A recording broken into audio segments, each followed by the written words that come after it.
I recently did a video talking about how they sprayed herbicide on our property line near the roadways, and talked about the impact that that could have on our beehive and the local native bees that we have in our area.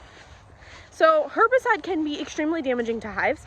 It can weaken and in some cases kill the entire hive because bees are foraging from these plants that they're spraying this stuff on, and it can hurt the bees very bad. These are chemicals we're talking about. Now, that doesn't mean that I'm against using herbicides.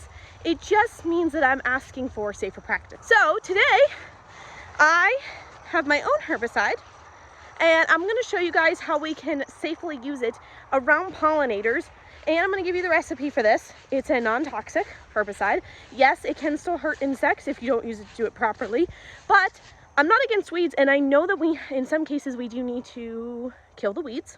I am totally all for that. I have a garden. I know that we need to kill grass in some areas. I know that we can't always get a weed eater or a mower into certain areas. So let me show you how I'm using the spray. So on the very edge of this landscape fabric, I need to spray because I can't weed eat here or else it's going to tear up the fabric. I can't mow here or it's going to tear up the fabric. And this is the fabric that I just laid down for our greenhouse. Now, if I don't spray here, we have a grass here that's called Bermuda, and it will grow up on top of the fabric. Literally, this stuff is extremely invasive. So I need to spray this, and the grasses on the edge will also get very, very tall, which we don't want either. So I am going to spray. So I'm going to pop the recipe for this herbicide up on screen. Just common household items, super easy to make. You just get yourself a little pump sprayer like this one, and you can make a nice big batch of it to use. And this is perfect for places that the weed eater cannot reach, cannot be in. It's great for fence lines. It's great for use around animals, just saying. And it's good to use around bees. This stuff will only hurt the bees if you spray it directly on the bees. The dish soap in this will bind to the bees, so please do not spray directly on a bee or a butterfly or whatever, any insect if you see them. But as long as you don't do that and you're careful, guys, this stuff is great to use. And I'm going to show you the before and after results. All right, so funny story, y'all. It's the next day because I went to go use that sprayer that I showed you all, and I didn't know that the handle was broken. So I had to wait till the next morning and go get a new one. But I checked, and this one works. And I put my herbicide in there so it didn't go to waste. And it's all pumped up now, and we're just going to spray. And it's really that simple. Whatever it makes contact with, this is what it's going to kill. So I don't know if y'all can see, but it's spraying my mixture all over the edges of the fabric here to get rid of all of this grass that we have sprouting up. We don't want to have grasses on the edge of the fabric, like I said yesterday.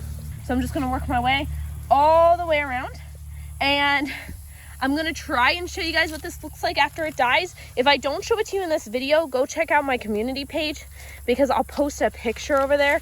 It got late, so I'm not sure if this will die now before I get the video up and going for y'all. I had planned to do this last night, like I said, and then I'd come out and it would be dead and I could have shown it to y'all. So here's actually some stuff that I did spray yesterday. Well, not spray, but got some of the herbicide on while I was trying to figure out how to work the sprayer with the broken handle.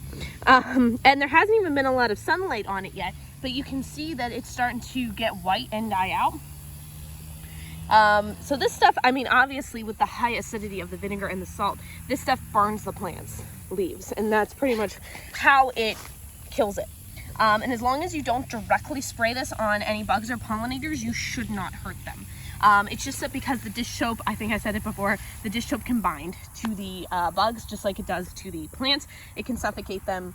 So like I said, just be careful when you're spraying that you're not spraying it directly on bugs, and you should have a pollinator safe herbicide that you can use on your driveways, pathways, around your landscape fabric near your greenhouse like I am, around fence lines, and this is great for use around animals as well because it is just vinegar, salt, and dish soap. So I'll post the pictures of the after on the community page, and in case you're watching this video a year later, I will put a link down in the description so you can easily find that post. And I hope that this video was helpful, and hopefully this gives you guys a good idea that you guys can still have beautiful yards and beautiful gardens and roadways and things without hurting our local bugs and pollinators in your area.